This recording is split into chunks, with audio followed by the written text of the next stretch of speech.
मेरा में हाथ पाएगा। पकड़कर मुझे तुम अपने अपना सामने कमरा बैठा अलग लिए। करो और फिर कल बोले, मेरे मेरी ड्राइवर बात के को साथ ध्यान से जाकर सुनो। अपना जो लड़की छत एडमिशन पर है करवा वह मेरी लेना और सगी आगे बहन की है। दवाई वह किसी दरिंदे की बातों में आ गई पढ़ाई और पूरी उस करना लड़के और से खुद की छुपकर आदत शादी बनाओ कर अकेले ली। कमरे में मैं रहने ये की बात और उनसे मैं छुपा ली थी, तुम्हारे लेकिन लिए मुझे एक बाद अलग में कमरा पता चल सेट गया करवा कि वह दूंगा। गर्भवती है।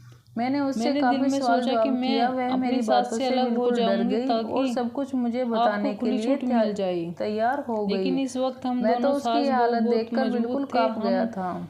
मुझे तो बदनामी का गर्म बहुत लहजे ज्यादा से डर उनसे लग रहा बात था। कर सकते मैंने थे, उससे और बात इसलिए पूछने की मैंने आराम कोशिश से की, कहा लेकिन कि वह डर के मारे मुझे रोने रात को लगी। अकेले नींद उसने नहीं मुझे आती है अपने और पति मुझे का डर नाम भी भी नहीं लगता है, बताया। मुझे इसलिए मोहल्ले मैं अपनी वालों का सास भी के डर साथ ही सताने कमरे लगा। में सोऊंगी। मैं सबको क्या जवाब मुझे अकेले दूंगा कि सोने यह की बच्चा आदत किसका नहीं है। है। मेरी मासूम बहन लेकिन बदनाम होकर रह जाती उन्होंने और मेरी हम एक किसी भी को ना मुंह सुनी भी और मेरा दिखाने के कमरा लायक ऊपर की नहीं मंजिल रहती। इसलिए मैंने शिफ्ट करवा उसको दिया। कहा कि मेरी वह सास छत भी पर ही अपनी रहे जगह परेशान और थी, वह इस लेकिन बात कुछ पर कह तैयार नहीं भी हो सकती गई। थी। मैं लेकिन माँ ऊपर को के लगता कमरे में था कि चली गई मैं थी और निशा लेकिन ने यह भी उसको सोचती थी कि रात को जुर्म की अपनी सजा सास के देने के कमरे लिए में उसे चली छत पर जाऊंगी। कैद कर दिया है। रात को जब सब माँ सो घुटने चुके की थे, वजह मैं से नीचे छत पर आकर नहीं अपनी जा सास के सकती कमरे के थी, पास खड़ी हो इसलिए हर गई। समय लेकिन मुझे मुझसे और हैरत निशा उस से वक्त नाराज हुई रहती जब और बोलती रहती मेरी सास कि का मेरी बेटी कमरा को लॉक नीचे था। लेकर आओ। पहले तो जहाँ मुझे तक तुम्हारी बात है तो मैंने तुम्हें इसलिए तसल्ली हो नहीं गई कि बताया चलो सास ने कि अच्छा अभी किया, अपना तुम्हारी नई दरवाजा नई लॉक कर शादी लिया। हुई है, लेकिन सच तो कुछ तुम मेरे और घर ही परिवार था। के बारे में मैं कुछ वापस गलत ना आकर अपने समझ कमरे लो में और चली कहीं गई। मुझे सुबह मुझे छोड़कर चली कॉलेज ना जाना जाओ। था। इस डर की तैयार वजह होकर से जब मैं नीचे तुम्हें कुछ उतरी, भी यह नहीं देखकर बताया। हैरान में रह मैंने गई सोचा वक्त आने कि पर मेरे खुद दादा तुम्हें मेरी सारी सास बात के समझ कमरे में से आ जाएगी निकलकर अपने कमरे और में तुम हम चले लोगों गई। को समझाने भी मेरा दिल तो समझने भी धक लगोगी। से रह गया। लेकिन मैं तो तुमसे क्या एक मदद मांगता वह हूँ, रात भर तुम मेरी जल्दी सास से के मेरी साथ बहन मेरा से दिमाग दोस्ती तो कर लो। चकरा सा गया। हो सकता है तुम्हारी मुझे लगा बातों से दूसरी प्रभावित हवेली होकर मेरी वह आंखों उस के लड़के का सामने नाम है। बता दे। मेरी मैंने झट सास में सिर्फ मेरी हाँ में साथ सर हिला यहाँ दिया। रहने अब पर मैं हर मौजूद समय थी अपनी नंद ताकि का, उसके बच्चे का बहुत ध्यान रखने लगी। मैंने एक दिन मौका पाकर उससे कहा कि यह बच्चा कितना बदनसीब है, ना इसे तो बाप का प्यार भी नहीं मिला। वह मेरी बात सुनकर फूट फूट कर रोने लगी। फिर बोली, भाभी इस बच्चे का बाप रोहित है, मेरा बचपन का मंगेतर। ना जाने हमें क्या सूझी कि हमने जोश होश में घर वालों से छुपकर शादी कर ली। जब मैं प्रेग्नेंट हुई तो वह डर गया और पीछे हट गया, क्योंकि वह तो खुद अभी कॉलेज का स्टूडेंट है। घर वालों को यह भी सब नहीं बताना चाहती थी। नंद के मुंह से उसके पति का नाम सुनकर मेरे सर से तो बहुत ही बड़ा बोझ उतर गया, क्योंकि मामला तो बहुत ही सीधा था। हम बिना बात के ही घबरा रहे थे, क्योंकि जो इसके बच्चे का पिता था उसके साथ तो इसका बचपन से ही रिश्ता तय हो चुका था। मैंने दीपक को सारी बातें बताई तो उन्होंने भी सुकून की सांस ली और फिर तो सारा मामला ही सुलझ गया। अगले दिन दीपक रोहित के घर गए और उसके मम्मी पापा से बात की। उन्होंने भी सारी बातें समझ ली और अपने बेटे की गलती को स्वीकार किया। उन्होंने अपने बेटे की भूल पर शर्मिंदा होते हुए सर झुकाते हुए बोले, आप लोग बिल्कुल भी चिंता मत कीजिए, वैसे भी तो हमें उसे बहू बनाकर लाना ही था। हम उसे कल ही अपने घर लेकर आ जाते हैं। और दूसरे ही दिन मेरी नंद अपने ससुराल चली गई। मेरे सर से बहुत ही बड़ा बोझ हट गया। तो दोस्तों, कहानी कैसी लगी कमेंट करके ज़रूर बताना।